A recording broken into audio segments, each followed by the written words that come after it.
And so the GT Cup Open Europe is underway this weekend at Paul Ricard.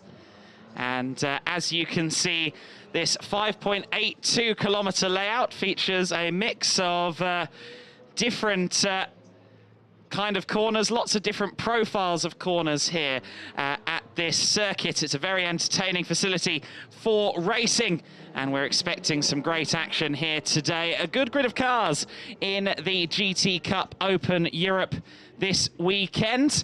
Their first race of the season, 2 races of 50 minutes apiece.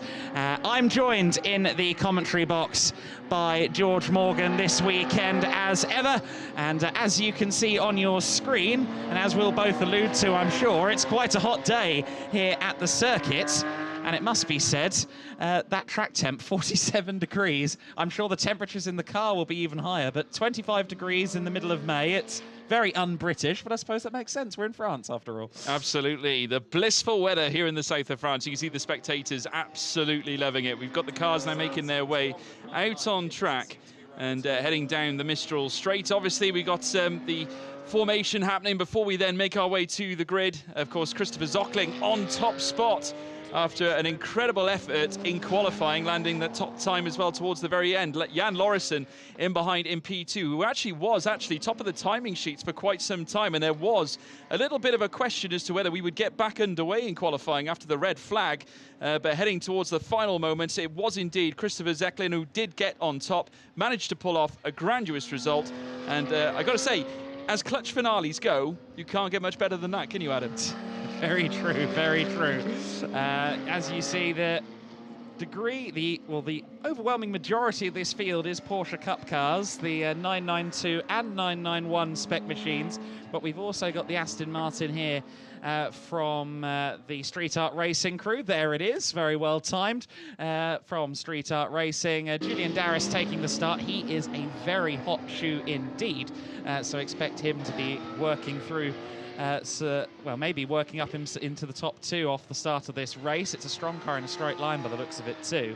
And obviously Aston Martin have been in GT Cup Open Europe before. One manufacturer, one car that hasn't been here previously is the Toyota Supra. And we do have a Toyota Supra GT4 on the grid this weekend. That's the number 50 car, Anthony Chodzin, set to take the start of that entry. So a good mix of shapes and sizes on the circuit. A couple of front-engine cars to balance the Porsches. Of course, they are all rear-engined. There we see the 54 car, Jan Lauritsen, who for the overwhelming majority of the session was at the sharp end. Of course, we had a lengthy red flag, as we've alluded to, and Jan was there thinking, right, I've got this. Christopher Zockling came in on the last lap and set the track alight with a good old 208.9, which I think made him the only driver to get below the 210 barrier, well over a second clear of everybody else, albeit that one flying lap was the only legal flying lap that he set in the session. His previous 2 laps before the red flag were disallowed owing to track limits, so he will be, I'm sure, keeping tabs on his track limits when they go racing, because you can also receive a penalty during the race if you push the track limits too far. There's the 53 car, Lucas Valkyrie in the 53. That's another car out of the Q1 Racing stable. We've got 4 cars from Q1 Track Racing. They do a lot of racing in Belgium as well as here in the GT Cup Open Europe, and a few of the drivers also have national programs in Belgium in addition to the GT Cup Open Europe. Nice to have a busy schedule for a racing driver, and great to see that we've got this mix of colours, shapes and sizes on the grid. Lots of drivers here, some soloing, some with co-drivers. It is an interesting mix in general, isn't it, this GT Cup Open Europe grid? It is, absolutely. You can see the umbrellas out. That just tells you how much the heat is bearing down on these drivers. You can see there the umbrellas on the front row, of course, be made up of Christopher Zockling and, of course, Jan Lauritsen as well. There you can see, there's Christopher Zockling there in the car, P1 spot on the grid order for GTL Racing, and he'll be looking to get a great getaway, and I'm sure giving us a smile, a bit of a wink with the eyebrows there as well, so thank you for that, as we're now taking a look at car number 54 being done by that of Jan Larison, of course, the man who was on top spot. Big thumbs up there from Jan, who was delighted heading towards the final part of quali. Things got a little bit testing, naturally, due to the red flag. We weren't sure if we were going to get away, but we certainly did. There's Julian Darris as well for Street Art Racing, and making their debut appearance here today. We look forward to seeing how they get on, Adam. Yeah, very much looking forward to seeing how Street Art get on. That GT4 Aston, it looked very strong in the middle sector of the lap, which is dominated by the Mistral straight. So it looks like that car has quite a few ponies. And I mean, being a GT4 spec machine, it doesn't have as much aero as these Porsche Cup cars. So that does make sense, of course, with the balancing of the cars, that it is a bit quicker in that middle sector. And so we'll see whether or not he can utilize that off the rolling start down to turn one, maybe getting amongst it with the two Porsches on the front row of the grid. Here's the sixth place car, I should say, second among the AMs behind Nicolas van Dierendonck. It's Samuel Boscio, the Italian driver. He, in the number 65 car, is one of the GDL racing entrants, of which there are 4. The 217 car, the rather fetching livery on that. It's not Street Art racing car, but it could pass for one with those colours. The RO1 racing entered car of Florin Tinsescu, 7th. And this is the number 12, Glauco Solieri, in that car for Genzani Arco Motorsport. Stefano Zanini, who we'll see next in the number 44. He's 9th on the grid, and Mario Cordoni behind in 10th. 9th and 10th place, both the older 991 spec Porsche GT3s. And there's the SP Racing driver getting his final words of encouragement from the team. Some really good operations here, the likes of GDL and Q1, both running 4 cars apiece. It's such a galvanized professional outfit to get 4 cars on the grid, have 4 sets of drivers ready to go for each race. There's no mean feat at all, is it? No, not at all, and we'll have to see how they cope. Obviously heading in towards turn 1, could get helter-skelter. There's John de Wilder there at the top end of the order in qualifying at the very start. Obviously be looking to get a good getaway. Car number 68, this is of course being Roberto Raineri, currently sat in there for GDL Racing as well. They've come here with quite a few cars, have GDL, and well armed indeed. And here's another one. This time it's the Toyota, and this one being done by Anthony Chodson. Yes, now interestingly, that car has been reclassified to an AM on the timing screen and indeed on the graphics on the broadcast. It was a Pro-Am when it arrived. It's still got the Pro-Am sticker on the sun visor, but it looks like they've been adjusted down to the AM class, which will be, I'm sure, happy news for them. That means that they get to fight among cars kind of more at their performance level so far this weekend. And so the first race of the season is imminent here. We are just a few moments away from getting the cars rolling on the formation lap.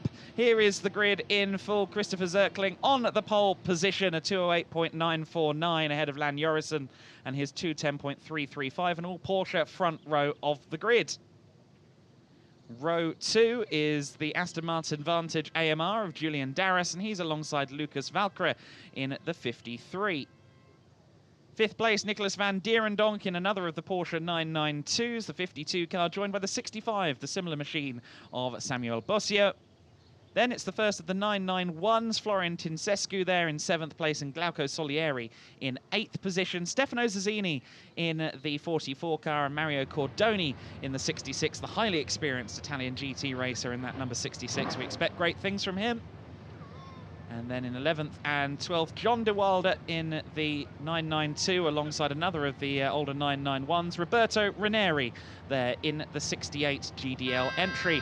Anthony Chodson there in the number 50 car. We won't be able to misidentify him. He's got his name on the side of the car. That Toyota Supra in the traditional Toyota red and white. He's alongside Fabio Fabiani on the 7th and final row of the grid. The formation lap is underway then. We will be getting this race going in just a few moments' time. 50 minutes of racing for these GT Cup Open Europe entries, so a little bit shorter than the race we see out of the International GTOpen Championship. That does mean that they, in the it means that the tyres don't have to last quite as long as well. The 50 minutes duration means they can push that little bit harder perhaps than those in GTOpen, because of course tyre deg is always a consideration for all of the teams and drivers in these categories in the longer races. The 67 car, though, on pole position, Christopher Zirkling. He's weathered many storms before in the world of GT racing, usually at the wheel of a Porsche. And we will hear his thoughts post-qualifying. Quite happy about it, and thanks for GDL and my teammate Boscio for making this happen. It was a very short notice phone call that I got to come here, and yeah, it turned out well so far. There you go. So that was Christopher Zirkling's thoughts earlier on in the day after qualifying. As you heard, a bit of a last-minute deal to get him out here for this weekend. But great to have him racing with us this year, and he'll be starting at the sharp end, as you see, in that number 67 GDL Racing entry. I think it's going to be interesting in the early stages of this race, George. Obviously, Zirkling had the pace advantage in quali and free practice on Friday, but Jan Lauritsen, he looked consistent and quick as well. And then you have to consider Julian Darris as well. I think he could really be the wild card from that second row of the grid in the Aston. Yeah, I mean, I've got to say, despite the pace obviously being where it is, Christopher Zirkling also, you know, getting a great start to his campaign with a pole position heading into this race. But what you've got to consider is that obviously we had the red flag in that situation. Some of the drivers obviously wouldn't perhaps get as much time as they would have liked on the track. But coming into a race, it's a very different exploit at this point. Obviously heading down towards turn one, you've got to place your bets as such. Jan Lauritsen is going to be out there baying for blood. He's going to want to take that P1 back. I'd imagine he's going to try and tackle Zirkling, certainly heading into that first initial few bends. I think the first sector is going to be crucial. I think then heading in towards the Mistral Straight, we could see some moves heading into that little bit of a chicane in the middle. But it's all question marks at this moment in time. Obviously, all these drivers, first race of the season, weighted expectations on a few, but I'd imagine many just going out there looking to enjoy themselves and try and do the best that they can, really. Yeah, absolutely. You don't really have a benchmark for how your season may go until you've left the circuit after the first weekend of the year. So many question marks in the air, I think, as we get this race underway in just a few moments' time. They will roll down the main straight and towards that S-bend, the first chicane. It's not a particularly tight corner, but it is very difficult to find track space as you run 2 by 2 towards that first turn. So there's going to be a lot of toing and throwing, a bit of argy-bargy, I think, among the pack as we get underway in just a few moments. Around the final corner they go. And you see the red lights in the distance. They will go out in just a few moments, and we will be racing. Wait for it. There they go. We're underway, and it looks like a good start there for Jan Lauritsen. He had just a nose ahead, side by side between the two of them. Of course, Christopher Zirkling will have the inside into turn one. Lucas Valkyrie has covered off the Aston Martin, so he's up to third place. Zirkling just about holding on to the lead there. Oh, very close between himself and Jan Lauritsen heading into turn one, and back through into third place has gone Julian Darris. He immediately fires back in the Aston Martin, but coming towards him again is Lucas Valkyrie. Valkyrie up the inside. Is he going to find a way by? Not quite, but he's very, very brave indeed. Darris gave him good racing room there. The rest of the field has managed to get through in one piece, but I say that maybe a bit too soon. Contact between the 65 and the 217 car there. Florentin Tescu getting into the inside of Samuel Boscio there.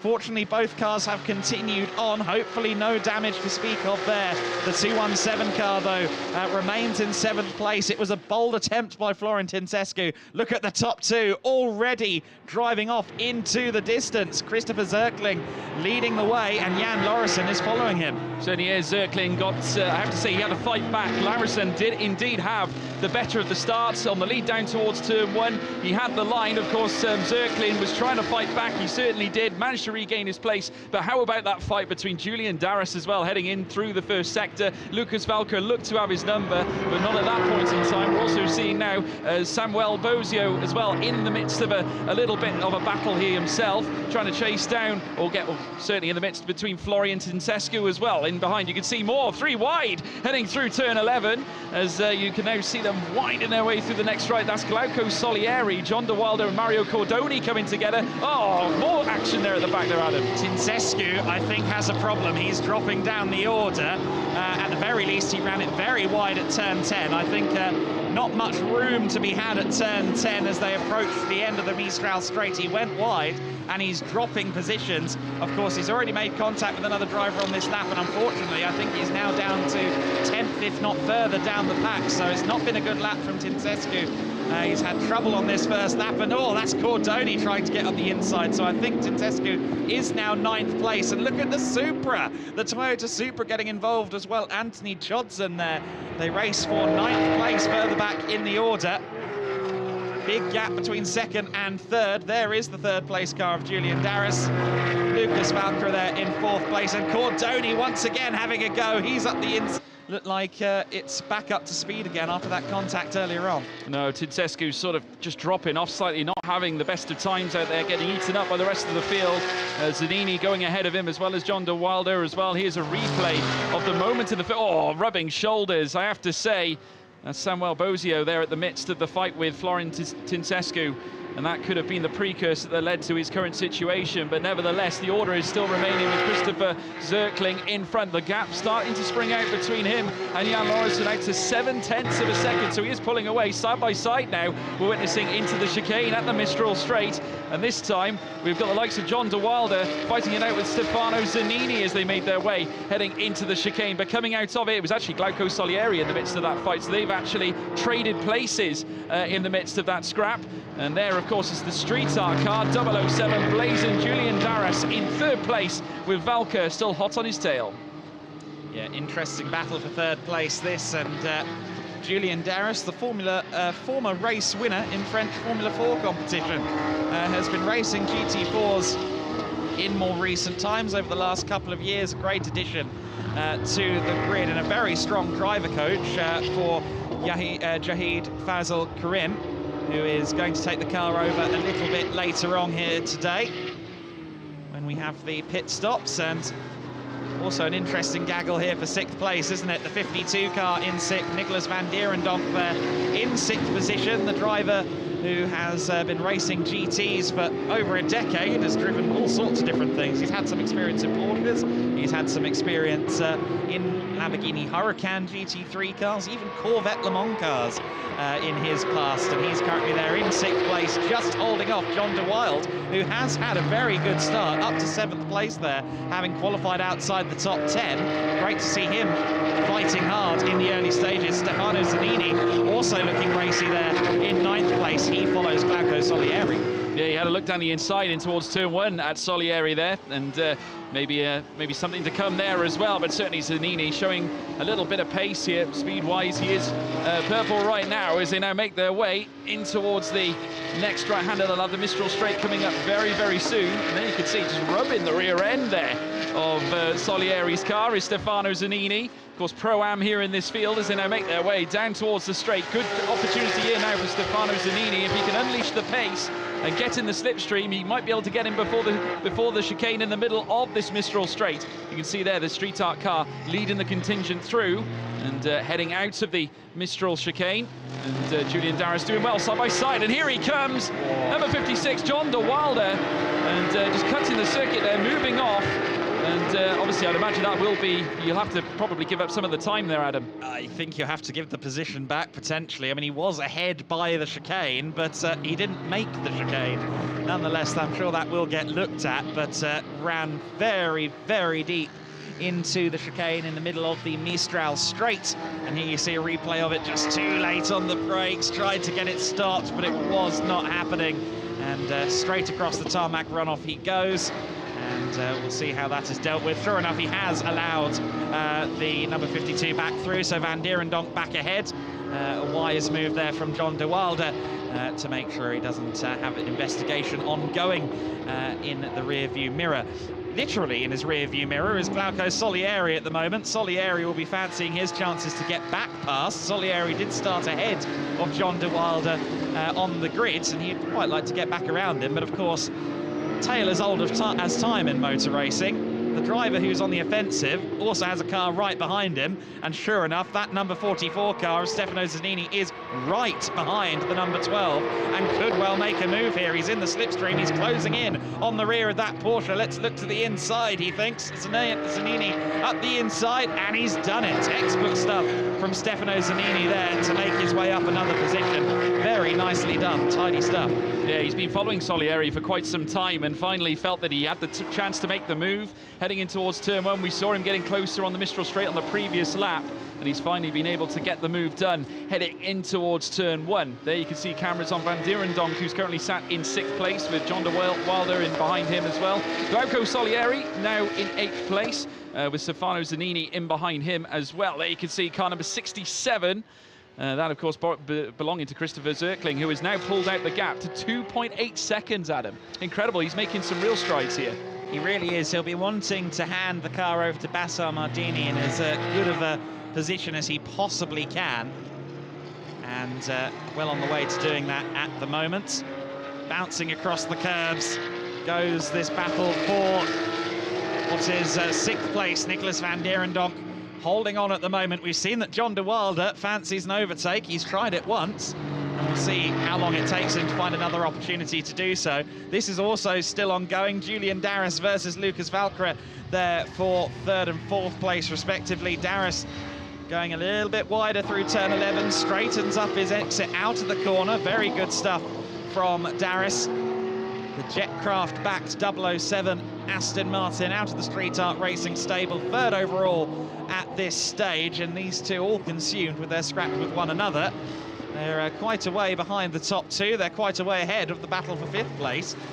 So really, they can focus on one another. And for Lucas Valkyrie, that is something of a blessing, because he doesn't have to worry about what's going on behind him. He can solely focus on getting around the Aston. Yeah, absolutely. He's getting closer by the moment. You can see him there. Lucas Valkyrie smells an opportunity.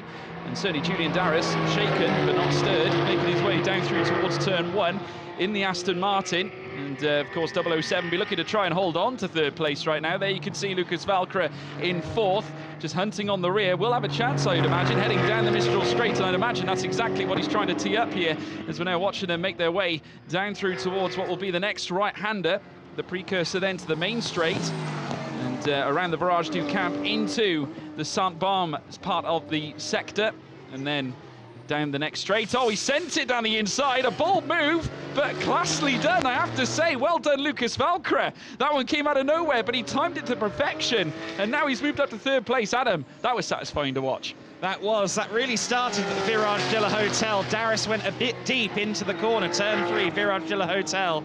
That set him up quite poorly for the turns that followed, and then he left the door open, and Lucas Valkyrie didn't need a second invitation, dived up the inside, took the position. 3rd place for Lucas. It's now an all Porsche top 3, but I'm sure Julian Darris will want to get that 007 car back into 3rd place as soon as he possibly can. Follows behind the number 53 car at this stage. They run up towards the 2nd sector split, towards the end of the Mistral Straight, and now through that long sweeper that is Senior curve. Was once renowned as one of the most difficult corners in motorsports. In its current configuration, of course, with the tarmac runoff, it's been slightly diluted, but it is still a corner in some cars where you really do have to wrestle to get the best line, and that's why we see a lot of the cars run off the circuit on the exit of turn 10. Senior, is because it is quite a difficult corner. It's one of those corners really that encourages you to take a lot of apex speed and then punishes you for doing so. Do you know what, I was actually going to say exactly the same. You're almost expected to take it flat out. We've got a car, and that's Florin Kincescu coming in. Now that could be in reference to the fact that the car was slow earlier on. Now, if I'm not mistaken, we discussed the prospects of a puncture. Could there be slightly something different, something more sinister involved in? No puncture. I think just maybe a bit of front right damage from front left damage from that impact on the first lap. Certainly all 4 tyres were up on the car, but it just didn't seem to be quite at the pace it was in qualifying after that heavy contact between himself and Samuel Boscio on the first lap. So potentially the car walking slightly wounded. They brought him into pit lane. And, well, an unfortunate end to his race. He may get back out there, in fairness, but It certainly doesn't look like he will be a factor in any of the positions in this race, even if he does get back out there. Of course, there would be some merit to sending the car back out, as long as it's not too damaged, because they haven't been on circuit in a GT Cup Open Europe capacity since the pre-season test in March. It's the first opportunity for these drivers, a lot of these drivers, to race their car this year, and the extra mileage at this early stage of the season probably welcome. Yeah, absolutely. You need to take every chance you get, I think, certainly to prepare yourself for the rest of the rounds. As we now watch John de Wilde and Stefano Zanini, and making their way through the chicane now at this very moment in time. There's Zanini now coming out of the chicane, and in the Porsche, going to make his way, or march his way down through towards the next right-hander at turn 10. And this is the one where you can near enough take it flat out. As we said earlier on, you're almost expected to take it flat, or near enough flat out. Maybe just lift off just a little bit as they make their way in towards turn 11 as well. Zanini's still chasing this time on de Wilde. He already dispatched Solieri, as we saw earlier on. Getting closer and closer as the time draws on, and I have to say, Zanini looking very proud and punchy. And as you probably expect, given the fact that he is part of the Pro-Am category. There you go. So 7 minutes and 55 seconds before the pit window opens. So we open the pit window with 29 minutes of the race left to go. Now, with the Pro-Am teams, I expect that the faster Pro drivers will stay out for a while. That tends to be the way they do it. Chris Zirkling will be watching his time deltas. He'll be keeping abreast of the gap between himself and Jan Lauritsen behind to try and give the car over in the best position possible. The 67 rounding the Virage du Camp now. And that 67 car just set the fastest lap of the race so far, a 209.851. Zirkling then within a second of his qualifying performance earlier. Yes, just within a second, just about within a second. I was going to correct myself, but I was right. A rare thing. The 44 car there, fighting for 7th place. Stefano Zanini there in 8th place, and John de Wilde in 7th, just ahead of him. 992 versus 991. It's all about the Porsche generations in that scrap for 7th place.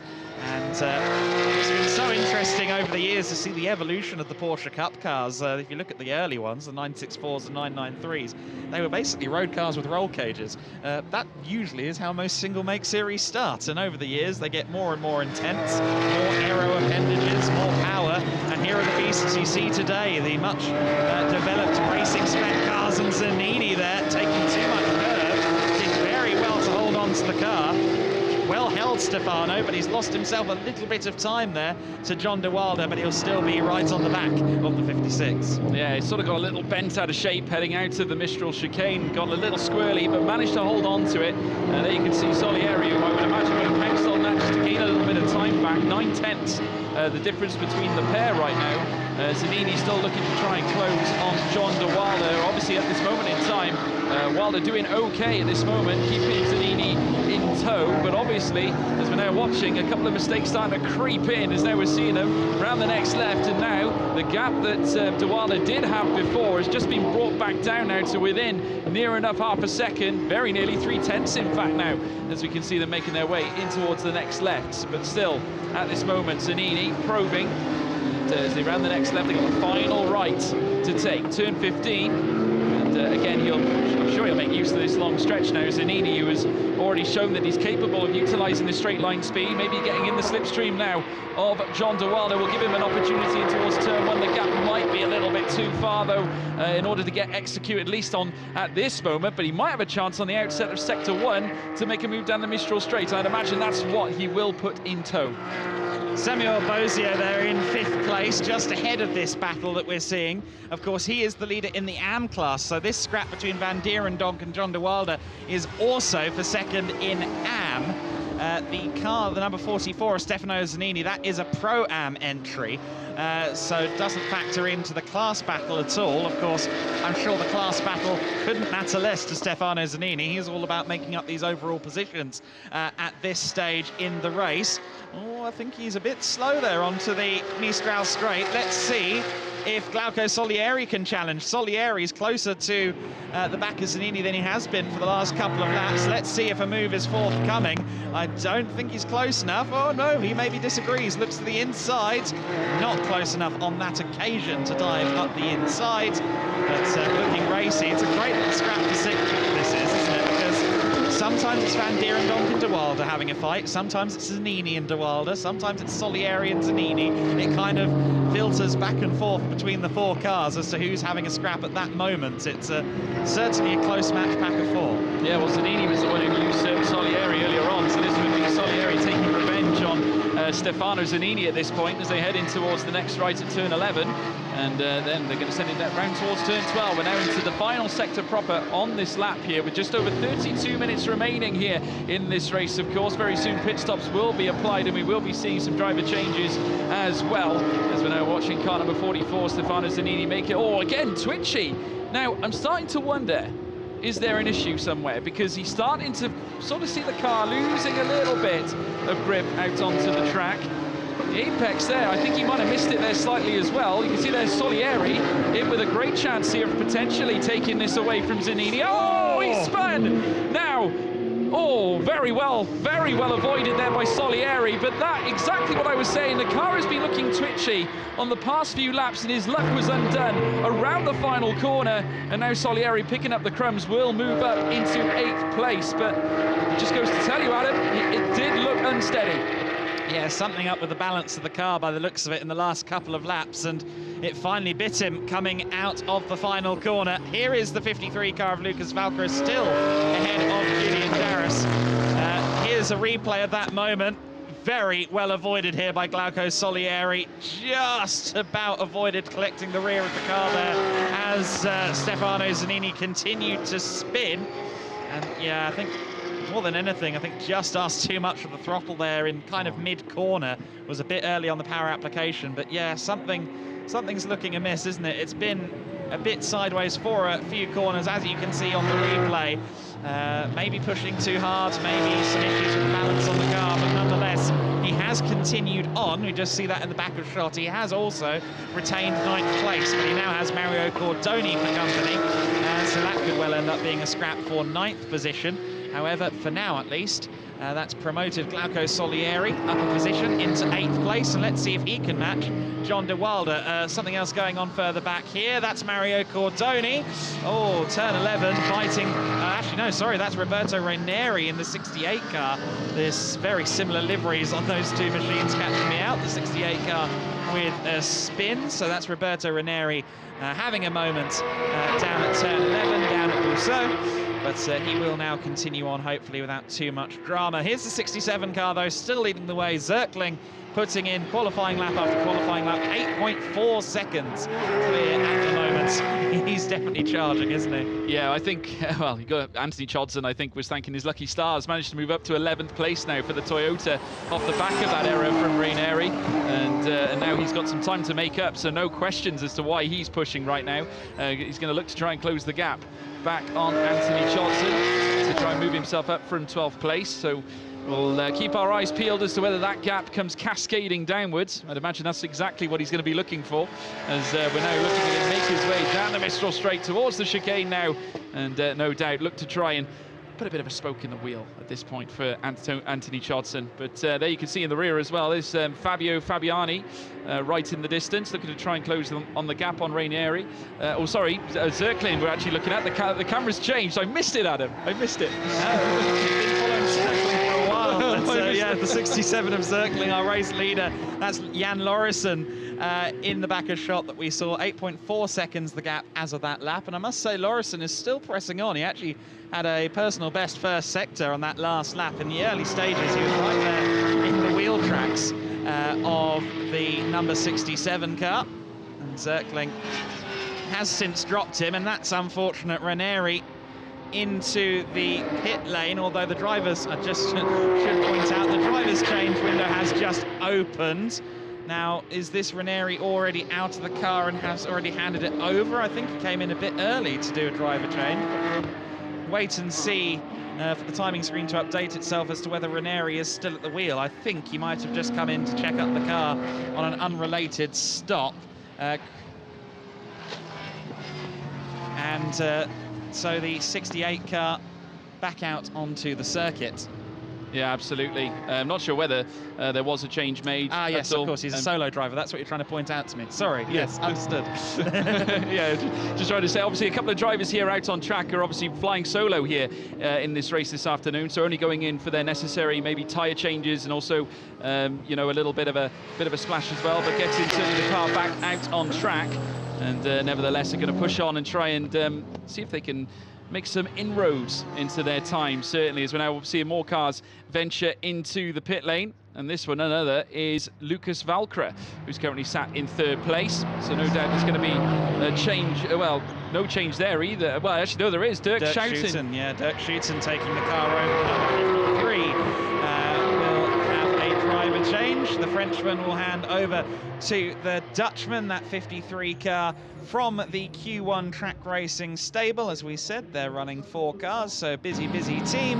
And Dirk Schouten actually was a teammate to Nicolas van Dierendonck for a part of last year in GTOpen Europe, so he's been here in this series before, albeit with a different teammate, and he's been doing all sorts of different endurance racing and touring cars, really getting his mileage in at this stage of his career. Eugenio Pisani taking over the 44 car from Stefano Zanini. That's one that we know is having a driver change.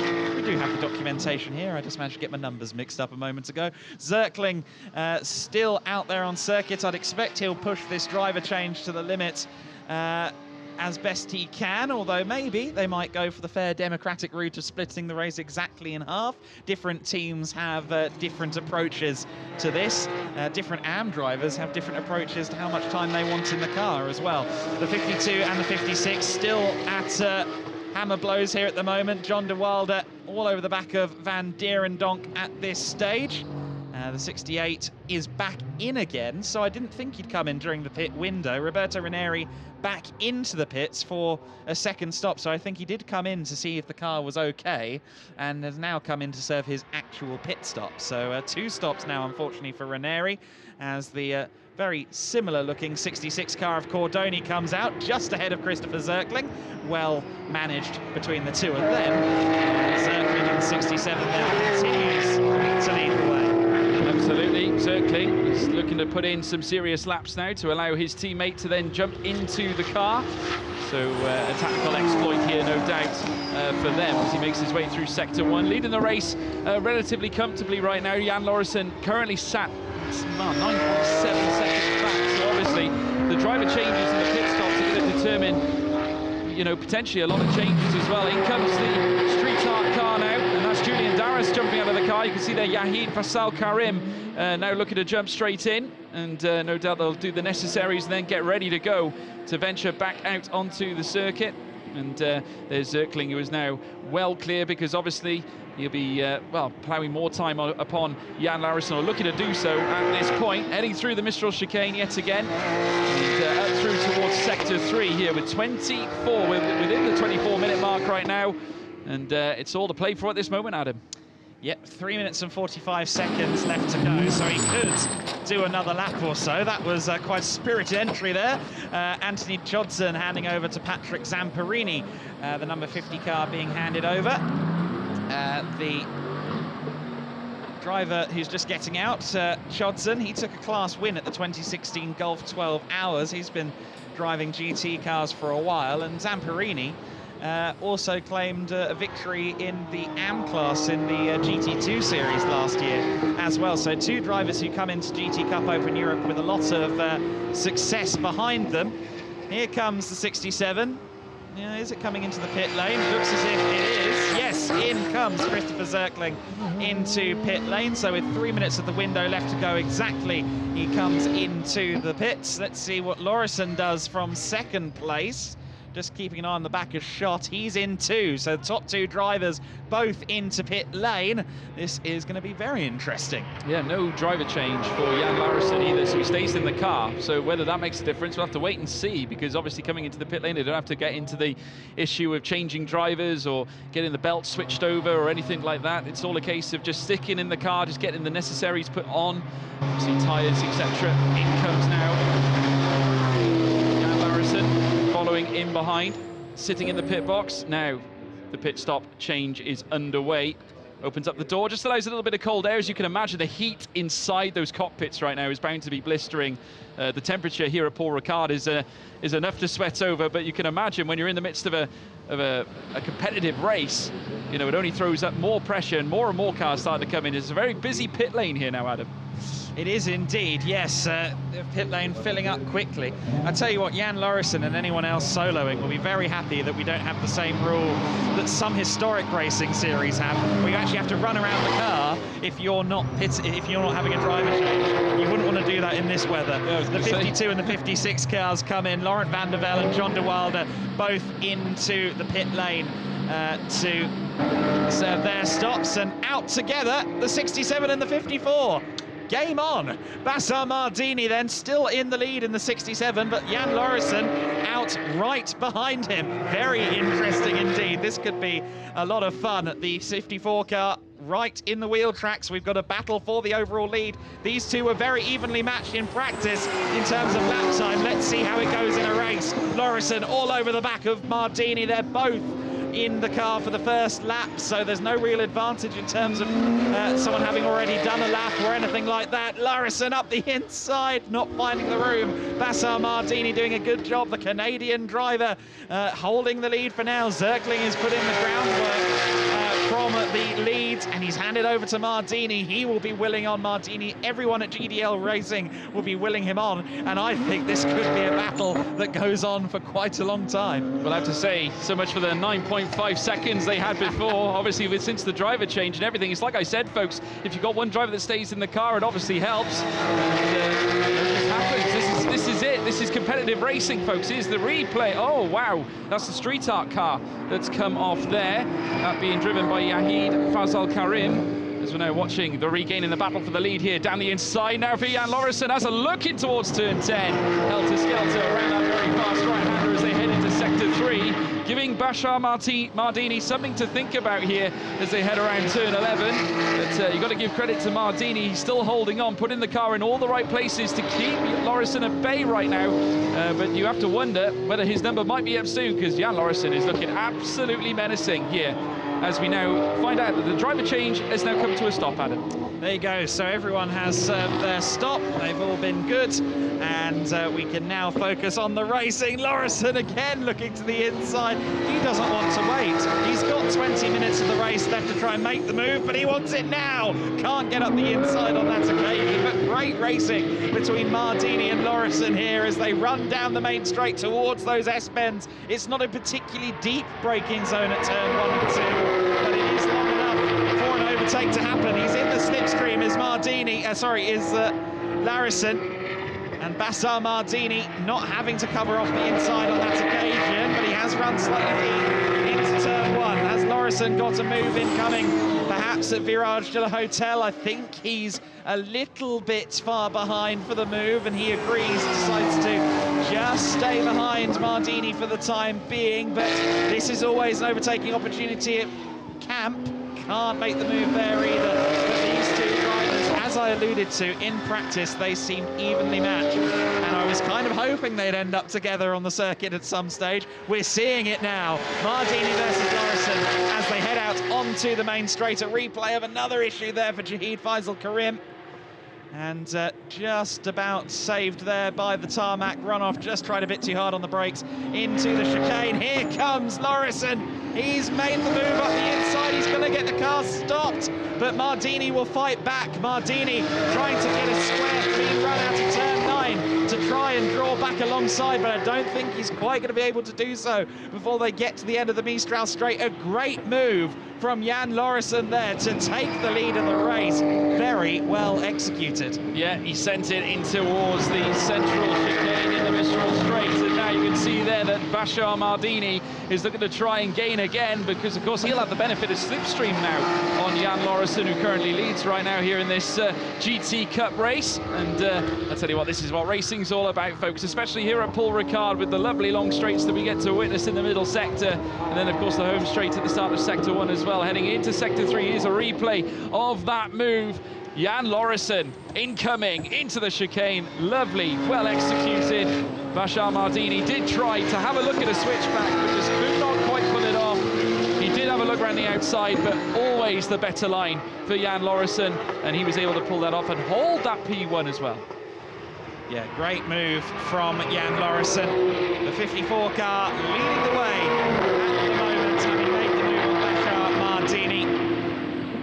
And Martini will try and fight back, but he's already a second back from Lauritsen, so he's losing time now that Lauritsen has got through. Dirk Schouten there in third place. He's a little way further back in the 53 car. Has yet to cross the line to finish his previous lap, but he's away further back. He's actually lapping faster, though, than both Lauritsen and Martini at the moment, which he is 29.8 seconds back from Dirk Schouten. Sorry, Dirk Schouten is 29.8 seconds back from Martini in second place. So, that's probably not a battle on the cards. What is a battle on the cards is the battle for fourth place. Glauco Solieri has rejoined the race just ahead of John de Wilde. And let's see if John can get around them. Glauco Solieri, the AM class leader now as well. So this is a battle for the AM class lead between the two identical Porsche 992s out of different teams, of course. And side by side, as the 68 car gets lapped, I thought for a moment that was Martini back alongside Jan Lauritsen, but that was just a car being lapped, unfortunately. Roberto Ranieri there going a lap down, and Bashar Martini very quick to flash the headlights and say, I'm still here, and will also continue to pursue Lauritsen. But that battle between Solieri and de Wilde looking interesting for fourth place. We'll keep tabs on that. Jahid Faisal Karim, incidentally, he's down to seventh place with that spin we saw earlier. He's just ahead of Mario Cordoni at this stage in the race. But Martini there in second place. In second place with Jan Lauritsen just starting to pull away. Team managers cars 12 and 54, Solieri, and 54, Jan Lauritsen, have both been reported to race control. So we'll wait and see what that's all about. We may never see anything about it, but at least the team managers are being called in. And running wide there is Solieri, de Wilde through. So de Wilde up to fourth position, and Solieri there just running a bit too deep into the corner. Yeah, we've seen it quite a few times around turn 11. If you make that mistake, of course, leaving the door open, a dangerous game, certainly here at Paul Ricard, because you can have your opponent behind you take full advantage, and that's exactly what happened there with John de Wilde. Solieri, unfortunately, the unfortunate loser on that exchange, now down into P5, and P4 now for John de Wilde as they head down the stretch and lead down towards turn 1 for yet another lap. De Wilde will be pleased with that effort, and no doubt look to try and close then on de Schouten, who is currently sat in third place, but he's got quite a gap to find, as now we're seeing still Solieri sticking to the rear. So is it a case, Adam, I think that he's got to try and take his medicine and maybe come back fighting later on in the lap? I think he'll be pretty keen on trying to get back around de Wilde. Has he got the pace to do it? They look quite evenly matched in that battle for sixth place earlier on. Of course, they are now fighting for fourth position, so onwards and upwards. They've got some traffic up ahead in the form of Stefano Zerbi there in the number 9 car. Just getting out of the way nicely there at the Virage de la Camp. Unfortunately finds himself between the two cars, and that's never pleasant for either party, but Solieri trying to find his way through now does so. And Solieri has lost a bit of time to that, but not really much that you could expect Stefano Zerbi to do there. All in all, he managed himself quite well there. He did. He coped with it well. Obviously, it's never easy when you throw up some lap traffic into the mix, but nevertheless did well to get the move done. You see there, flicking over the curb there is John de Wilde. He is enjoying himself out there. Car number 65. This is a replay, folks. Roberto Boscio involved in this one, and this is the Supra as well.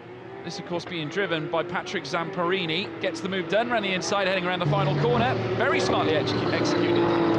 Yeah, that car looking pretty sprightly in the hands of Zamparini at the moment. So we'll see if he can make any further progress. I think it would be a bit of an ask to close in Eugenio Cassini ahead of them. But for now, into the top 10 has gone the Supra of Zamparini. And 5-second penalty added to car number 12, Glauco Solieri, with a 5-second time penalty to be added after the race. And the same for this man, Jan Lauritsen, the 54 car with a penalty. I was also just going to say, I thought I saw something come off that car, and it does look as though he made contact with those little bollards, like the ones you can see on the inside of this corner. Those little bollards on the outside of turn 2 can cause a bit of damage if you collide with them, and we're going to see a replay of it here.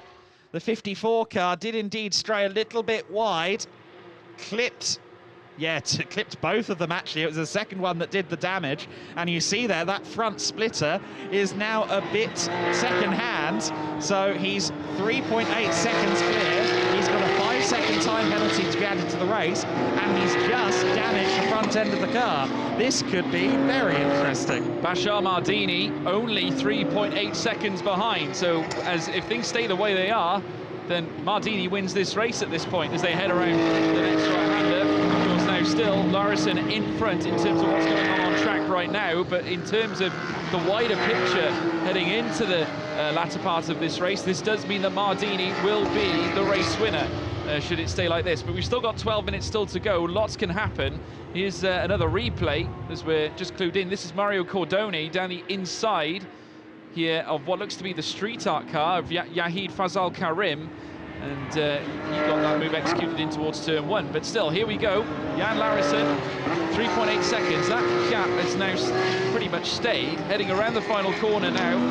Soon to tackle the long home straight again. Now, you'd imagine this is going to put a lot of pressure on Jan Lauritsen now here, Adam. Obviously, he's got to try and curb the issue here. Of course, he's got 5 seconds to be added to his time. He's very much aware that Mardini's behind him. Also, possibly aware that there is a little bit of damage to his to the front of his car. What goes through a driver's mind, do you think, Winston, on that happens? It's definitely a tricky one from a psychological perspective. What will help him, though, is the fact that he actually made a second on that final sector alone. Amazing stuff from Lauritsen there. He's now 4.8 seconds clear, so Lauritsen all of a sudden is pretty much made up that 5 seconds. A whole second down in one split is really impressive indeed. But to your point, I mean, it is a lot of pressure. I'm sure he'll know in the steering wheel that he's lost a bit on the front, because I mean, he's got half of the splitter on, kind of wedged underneath the car, and the other half is still in its original position. So that car's got to feel unbalanced on turn-in at the moment. Here's the 67 car of Bashar Mardini at the same place that we saw Lauritsen have a moment. This is turns 1, and then this is turn 2 now for Mardini.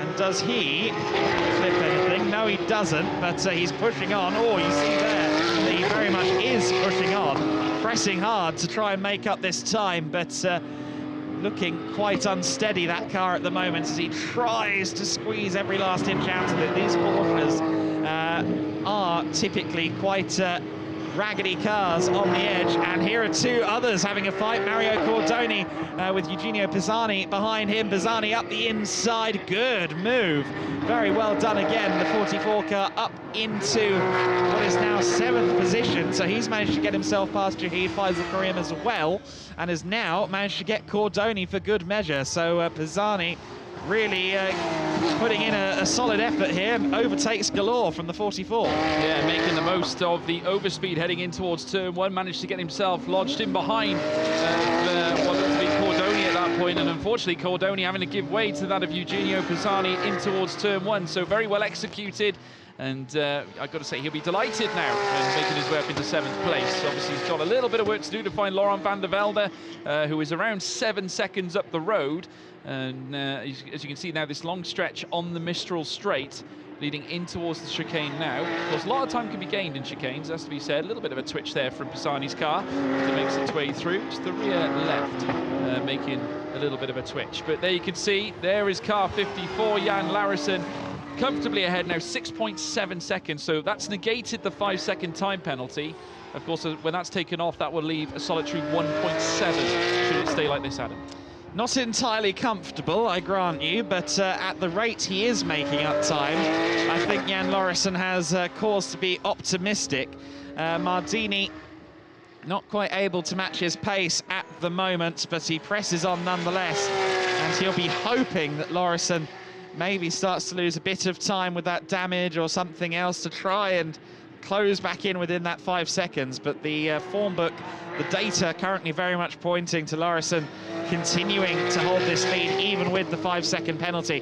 Dirk Schuiten, I said earlier on that he was 29 seconds back from Mardini. That's down to 20.3 seconds now. Again, I'm under no illusions. Dirk Schuiten is not going to make up that time in 8 minutes. However, good going.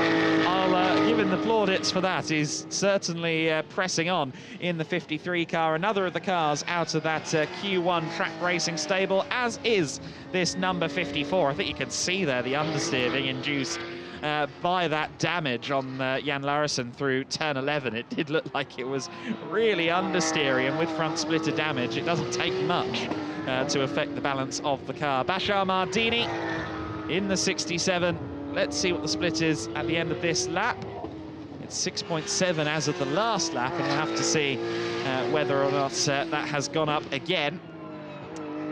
About to complete the 19th lap of the race with 7 minutes and 15 seconds to go. 3 cars are being shown the black and white flag. You see 2 of them on the mounting at the top of the gantry there on the main cars, both from the GDL Racing stable, Mario Cordoni, and the man we see here, Bashar Mardini, all being given track limits warning, all at turn 10. So it is once again Senior. That is the main site of track limits issues. Again, it tempts you. It says you can take this corner a lot quicker than you think, and then the exit of the corner comes in and you find out actually that's not the case. As we know, watching car 53 shoot and make his way around as well. 18.7 he's away from Mardini in second place, and currently sat in third as well in the Pro-Am category. Of course, John de Wilder, he can celebrate a little bit though, Adam. 5.7 on top and leading the Am category. Yes, he'll be very happy with that. Has built the gap admirably over Glauco Solieri since we last saw them on track together several laps ago. The 53 car running into the chicane at the moment. That 53 being driven by Dirk Schuiten, who is the quickest driver out there on circuit at the moment. I alluded to the gap that he's kind of eroding between himself and Mardini ahead, and he is the fastest driver out there for now. That could be promising come tomorrow's second race. 4th place there, John de Wilder, and 5th place, Glauco Solieri. And he has our overall top 5. That's also, of course, the top 2 in the AM class, as George alluded to a few moments ago. Battle of the GT4 cars out there on circuit. Patrick Zamperini just ahead of Jahid Faisal Karim. I think that Jahid has just fallen behind the Supra rather than closing in on Zamperini. I think the move was made quite recently. So Jahid down to 10th place now, pushing on through the virage section of the circuit, and unfortunately pushed on a bit too hard. He has a bit of a half spin there, and that's dropped him down. Hasn't dropped him down any more places, but it's dropped him away from Zamperini. 4.5 minutes of racing left to go then, and Jahid Faisal Karim just kind of building himself back up to speed after that spin. And here we see a replay of the move for 9th place. So Zamperini, did he run all the way around the outside? No, he cut back to the inside line and really made that position up very nicely indeed. Quite an easy move all told. And then unfortunately, trying to chase him down again, Jahid Faisal Karim just made a bit of an error going through turn 4. The Michelins might be a bit flatter in 1 or 2 spaces after that little lock-up at the end, but he'll press on nonetheless. I will say the process that Jahid went through to get his international license was really impressive and interesting. He raced, I think, something like 9 races in the space of 2 days over in the United Arab Emirates and Dubai and other places to make sure that he actually had enough signatures to get an international license. Very committed stuff from Jahid Faisal Karim. Did a number of races in the same weekend to make sure he got his license, and I'm sure we'll see him get quicker and quicker as the season goes on. Jan Lauritsen in the 54 car leads the way. 3 minutes and 10 seconds left on the clock, so he should have 2 more laps here. So we'll be starting the penultimate lap this time by. damage to the front of the car doesn't really seem to have hindered him particularly. Has pressed on regardless. And the 54 from the Q1 track racing stable. Well on the way to a positive result here. Onto the 22nd lap of the race. 21 laps completed thus far. Mardini is now 10.8 seconds back. So Mardini has fallen a ways back. Of course, that 5-second penalty will still apply to Jan Lauritsen after the race, but it's not going to cost him any positions as such. Just ahead of him at the moment is the 65 car. That's Roberto Boscio, who took over from Samuel earlier on in the race, and he's about to get put a lap down. Currently sits 11th in the race. And is actually closing in on Jahid Faisal Karim at the moment. You actually see that on screen at the moment. The 10th and 11th place cars are closing in on one another. I wonder whether or not Boscio can get himself onto the overall top 10 before the end of this race. Certainly there's not that many laps to do it in, I must say, on the penultimate lap. Oh, looks like there's a tyre down there for the number 50 car. Patrick Zamparini in the Supra is limping down the Mistral straight. Zamparini dropping out of the top 10, dropping out of the AM class top 5 on the very, close to the final lap in the final 2 minutes of the race. What horrible timing. Such a shame for Zamparini and everyone at SVC Sports Management. Jahid Faisal Karim going a lap down here now to our race leader, Jan Lauritsen, with one more lap between himself and a nice trophy here at Paul Ricard. There is the Supra slowly working its way around the circuit.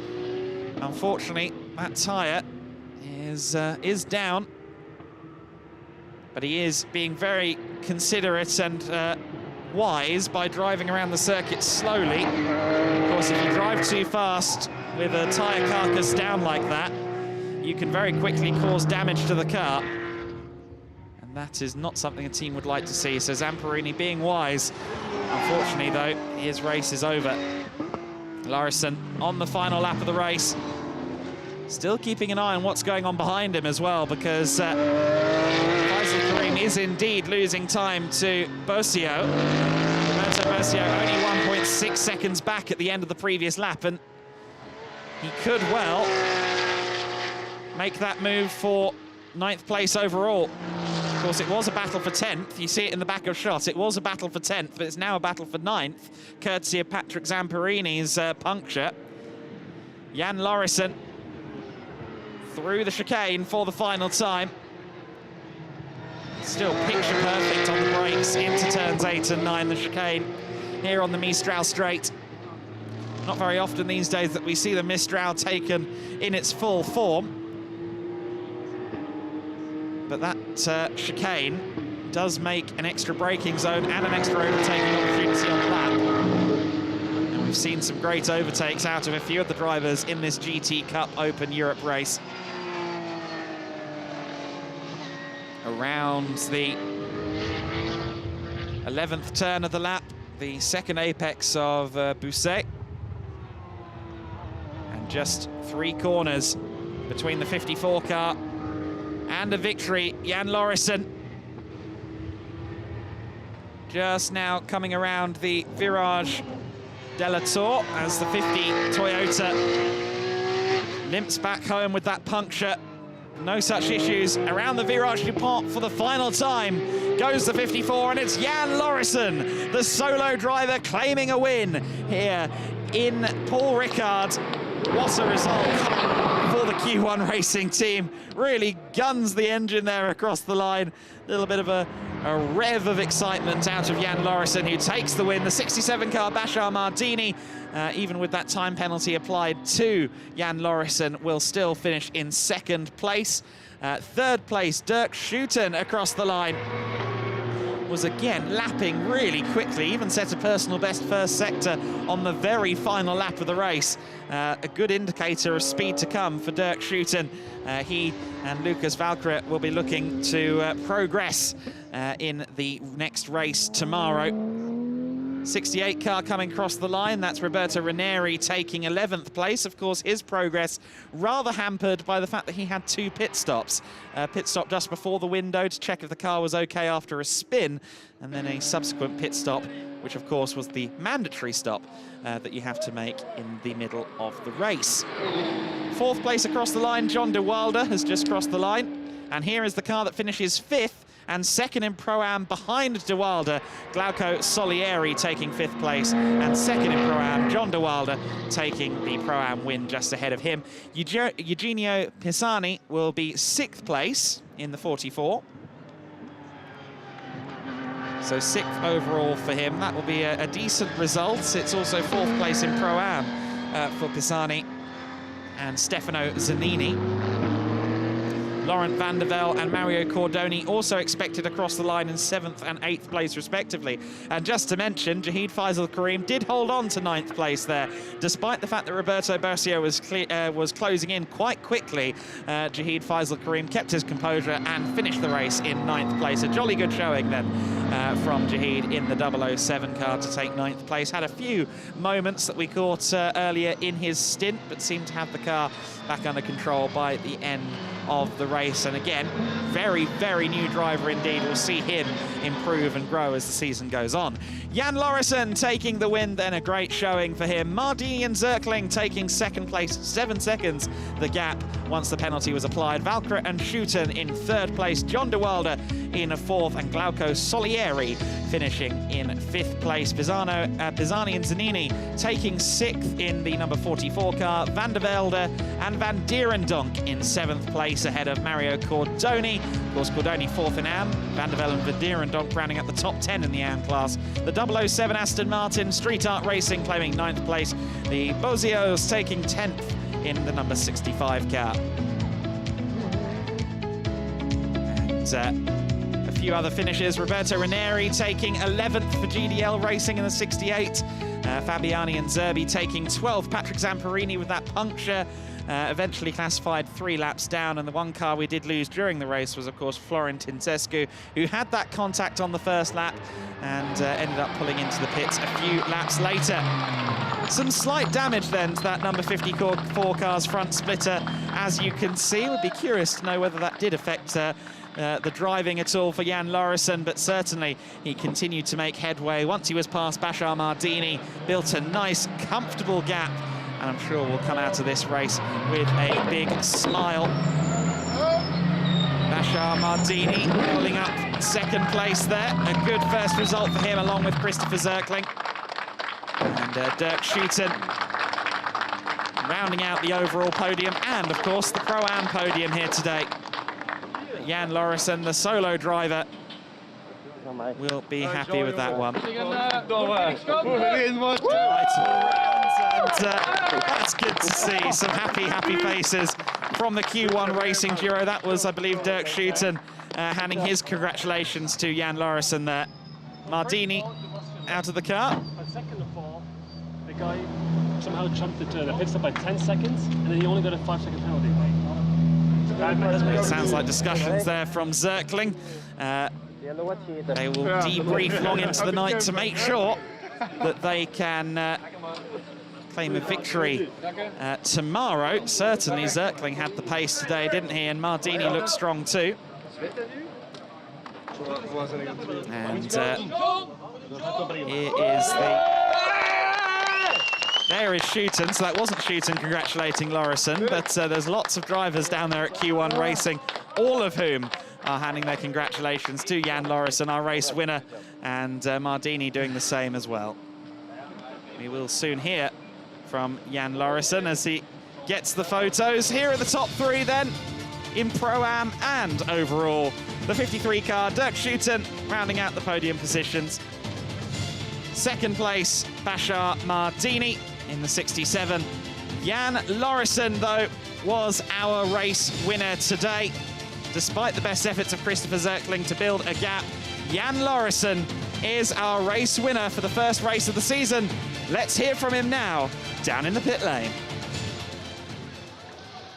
Jan Lauritsen, you finished the last season very strong, and you start the new one as strong as you finished. Yeah, it's good. I really enjoyed the race, and yeah, like you said, last year I finished strong, and I didn't expect I was that good but yeah, the more I drive on this circuit, the better the confidence. So yeah, it's good. Difficult with the hot weather, eh? Wow, I'm good trained, huh? no, it's quite warm in the car, but yeah, it's okay. Yeah.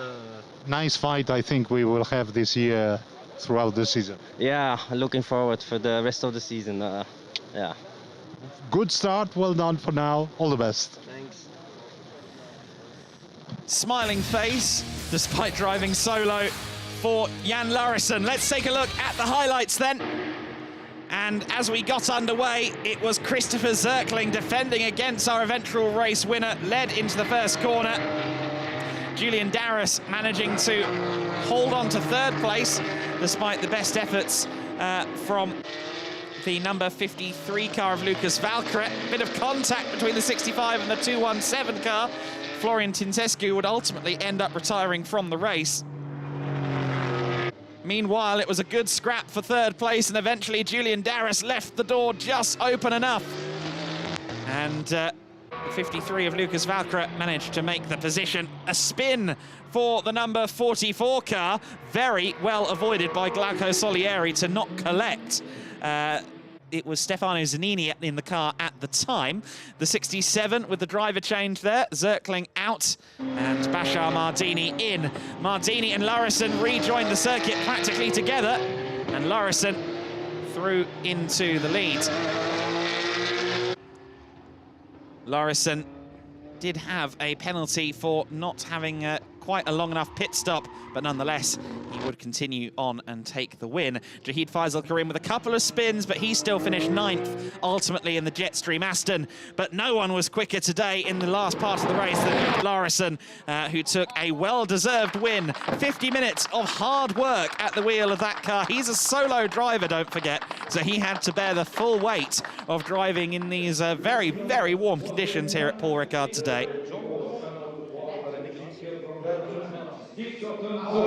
And here we see the drivers getting ready for the podium, and I think podium is incoming shortly.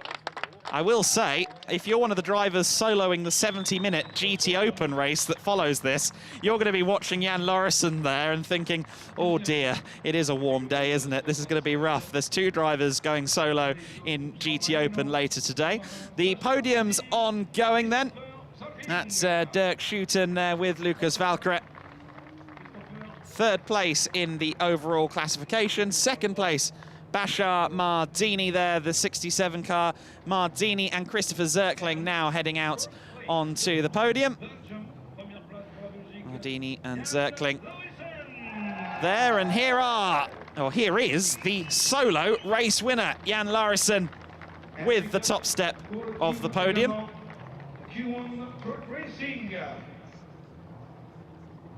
And Lauritsen being joined by a team member there. I guess that's somewhat like a co-driver. And here is the national anthem.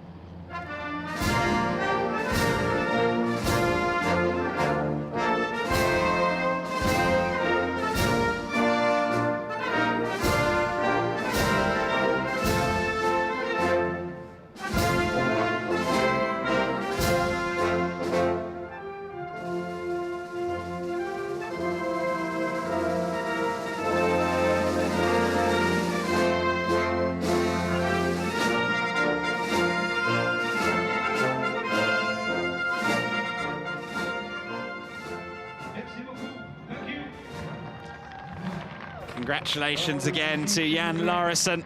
our race winner. He doesn't seem interested in his trophy for now. He's only interested in the champagne. He'll be back tomorrow, as will the rest of the grid. Make sure you join us for more from GT Cup Open Europe on Sunday.